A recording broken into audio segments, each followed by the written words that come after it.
Good shepherd convent நூற்றாண்டு விழா நிகழ்ச்சிகளை கலந்து கொண்டு சிறப்பித்துக் கொண்டிருக்கக்கூடிய மாண்புமிகு பள்ளிக்கல்வித்துறை அமைச்சர்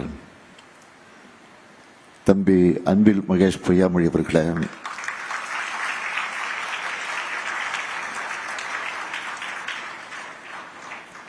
மத்திய சென்னையினுடைய நாடாளுமன்ற உறுப்பினர்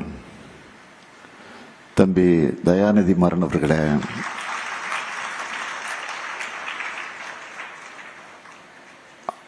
ஆயிரம் விளக்கு தொகுதியினுடைய சட்டமன்ற உறுப்பினர் டாக்டர் ஏழன் அவர்களே, திருச்சி சட்டமன்ற உறுப்பினர் என்னுடைய அன்பிற்கினிய சகோதரர் இனிக்கு இருதராஜ் அவர்களே, தமிழ்நாடு மாநில சிறுபான்மையினர் நல ஆணையர் அருட்தந்தை ஜோ அருண் அவர்களே, மாநகராட்சியினுடைய பணிக்குழுவின் தலைவர் சிற்றரசு அவர்களே, கோவா தலைமை ஆயர் திரு கார்டினல் பிலிப்பி அவர்களே, ரோம் நாட்டைச் சார்ந்த அருட் சகோதரி ஜோசிடா அவர்களே, மத்திய கிழக்கு இந்திய குட் ஷெப்பர்ட் குழும தலைமை அருட் சகோதரி புஷ்பா லூயிஸ் அவர்களே, தாளாளர் அருட் சகோதரி அருணா ஜார்ஜ் அவர்களே, முதல்வர் அருட் சகோதரி ஹானி தாமஸ் அவர்களே,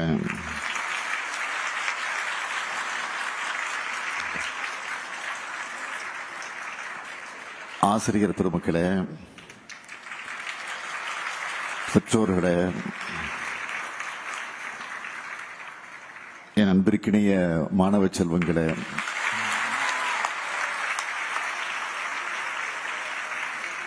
குட் ஷெப்பர்ட் பள்ளி குழுமத்தினுடைய நிர்வாகிகளே, பத்திரிகை மற்றும் ஊடகத்துறை சார்ந்த சகோதரர்களே, உங்கள் அனைவருக்கும் என்னுடைய அன்பான வணக்கம்.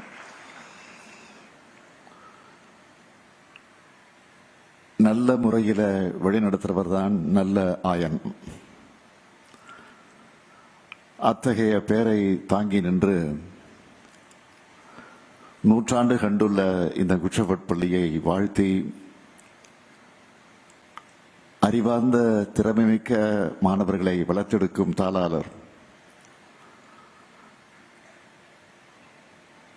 அருணா ஜார்ஜ், முதல்வர் ராணி தாமஸ் மற்றும் ஆசிரியர் பெருமக்களுக்கும் பெற்றோர் அத்தனை பேருக்கு நான் என்னுடைய பாராட்டுக்களை தெரிவிக்க விரும்புகிறேன்.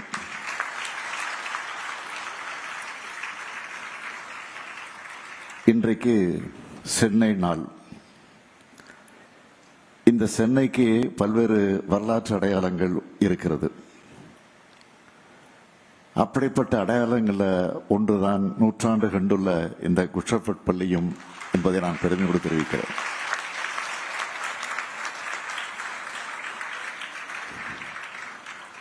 கல்வி எனும் பேராயுதத்தை கடைகோடி மக்களிடம் கொண்டு வந்து சேர்த்த வரலாறும் பெருமையும் கிறித்துவ தொண்டு நிறுவனங்களுக்கு இருக்கிறது. இந்த நெடிய பாரம்பரியத்தில் குட் ஷெப்பர்ட் பள்ளிக்குன்னு ஒரு தனி இடம் இருக்கு. இதோட வரலாற்றை நான் எண்ணி பார்க்கிறேன். 1835 பிரான்ஸ் நாட்டில் பின்தங்கிய மக்களுக்கு கல்வியையும் வாழ்க்கையும் கொடுக்க உருவாக்கப்பட்ட இந்த நிறுவனம் 1854 இந்தியாவுக்குள்ள நுழைஞ்சு 110 கான்வென்ட்டுகளை உருவாக்கி இருக்கிறாங்க. 1925 இந்த பள்ளியை தொடங்கினாங்க. 100 ஆண்டுகள் ஆகியிருக்கிறது. இந்த 100 ஆண்டுகள்ல மதிப்பிற்குரிய முன்னாள் ஒன்றிய அமைச்சர் ப. சிதம்பரம் அவர்களைப் போல ஆயிரக்கணக்கான மாணவர்கள் படிச்சு முன்னேறி உயர்ந்த பொறுப்புகளில் உட்கார்ந்து அரசியல் தலைவர்களா, நேர்மையான IAS IPS அதிகாரிகளா, மருத்துவர்களா, விளையாட்டு வீரர்களா, தொழில் முனைவர்களா, திறமையான கலைஞர்களா புகழ் பெற்றிருக்கிறாங்க. இப்படி லட்சக்கணக்கான புகழ் பெறணும் தான் இந்த நிறுவனத்தை தொடங்கின புனித மேரி யூப்ரேசி அவர்கள் விரும்பியிருப்பாங்க. அவருடைய தொலைநோக்கு சிந்தனையை நனவாக்க உழைச்ச அத்தனை பேரையும் நினைவு கூர்ந்து போற்ற வேண்டியது நம்முடைய கடமை.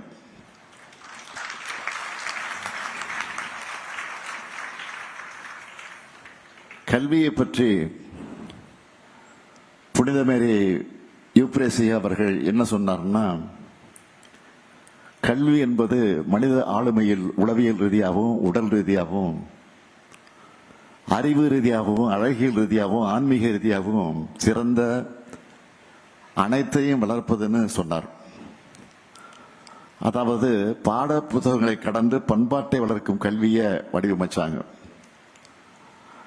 அதனாலதான் அறிவு தாகம், இரக்கம் மற்றும் தைரியம், பொறுப்பான குடியுரிமை, பாதுகாப்பு மற்றும் நல்வாழ்வு,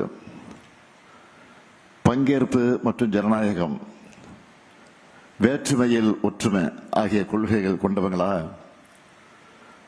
மாணவர்களை உருவாக்க வேண்டும் என்று கட்டளையிட்டார். அந்த கட்டளையை ஏற்று பசுமையான இந்த பள்ளி வளாகத்தில்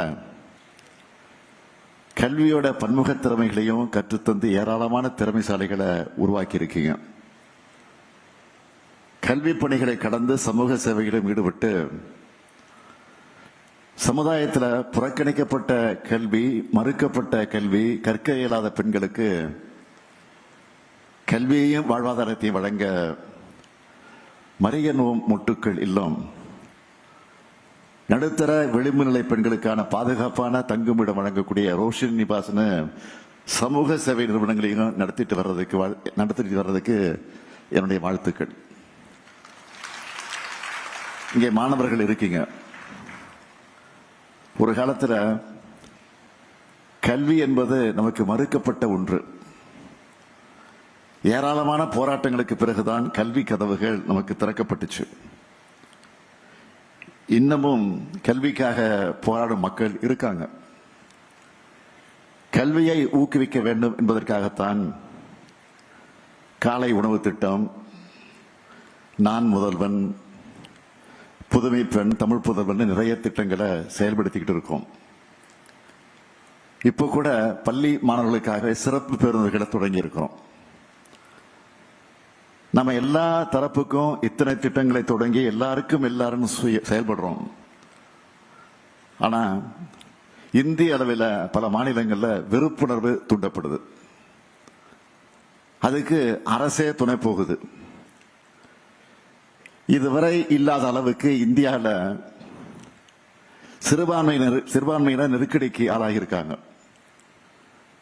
இதெல்லாம் நிரந்தரம் அல்ல. இந்தியாவோட மத நல்லிணக்கத்தை கெடுக்க நினைக்கிற சக்தியோட கோட்டம் ரொம்ப நாள் நீடிக்காது.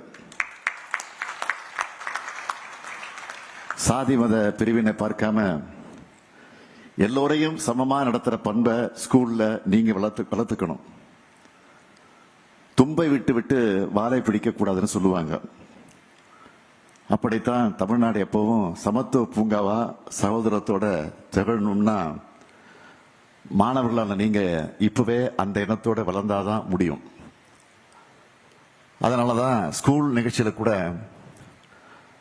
அரசியலும் அட்வைஸும் பேச வேண்டியதா இருக்கு. சமூக படிப்பில் பலருக்கும் எல்லா வாய்ப்புகளும் கிடைக்கிறது இல்லை. வாய்ப்பு கிடைக்கிறவங்க அதனால வரக்கூடிய திறமைய வாய்ப்பு இல்லாதவங்களுக்கு கொண்டு சேர்க்கணும். இதுதான் புனித மேரி யூப்ரேசி போன்றவர்கள் ஆற்றின தொண்டு. இன்னைக்கு நம்ம பள்ளியில் படிக்கிற நீங்க அடுத்து பட்டப்படிப்பு, ஆராய்ச்சி படிப்புன்னு படிச்சு முன்னேறணும். இன்னைக்கு சயின்ஸ் எவ்வளவோ வளர்ந்துருச்சு. உங்களுக்கு தேவையான அறிவை பெற நிறைய ஆப்ஷன்ஸ் இருக்கு. அதுல இப்போ ஏஐயோட வளர்ச்சி புது புரட்சியை உண்டாக்கிட்டு இருக்கு. அதுக்காக எல்லாத்துக்கும் ஏஐ இருக்கு, நாம எதுக்குன்னு படிக்கணும்னு நினைச்சிடாதீங்க. எந்த கண்டுபிடிப்பையும் நீங்க உங்க வளர்ச்சிக்காகத்தான் பயன்படுத்தி இருக்கணுமே தவிர அது உங்களுடைய சிந்தனையை சிதைக்க அனுமதிக்க கூடாது.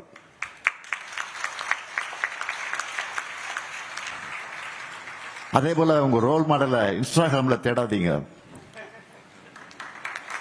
பொழுதுபோக்கு வாழ்க்கையின் ஒரு அங்கம்தான், அதுவே வாழ்க்கை இல்லை.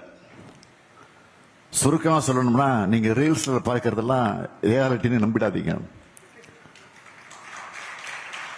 லைக்ஸ் வியூஸ்ல கெத்து இல்ல, மார்க்ஸ் டிகிரிஸ்ல தான் உண்மையான கெத்து இருக்கு.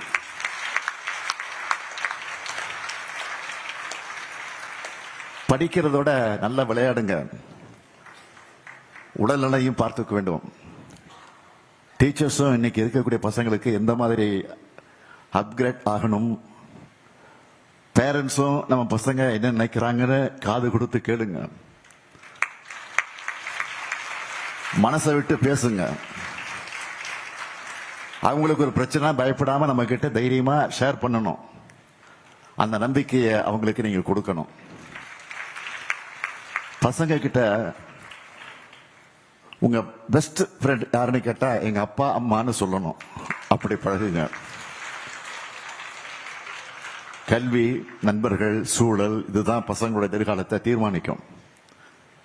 எனவே நல்ல ஆயராக இருந்து பசங்களை முன்னேற்றணும்னு அனைவரையும் வாழ்த்தி குஷப்பட் பள்ளிக்கு 100 ஆண்டு வாழ்த்துக்களை மீண்டும் தெரிவித்து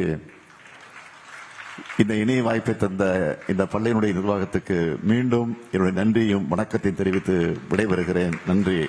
உடனுக்குடன் செய்திகளை தெரிந்து கொள்ள சன் நியூஸ் பெல் ஐகானை கிளிக் பண்ணுங்க.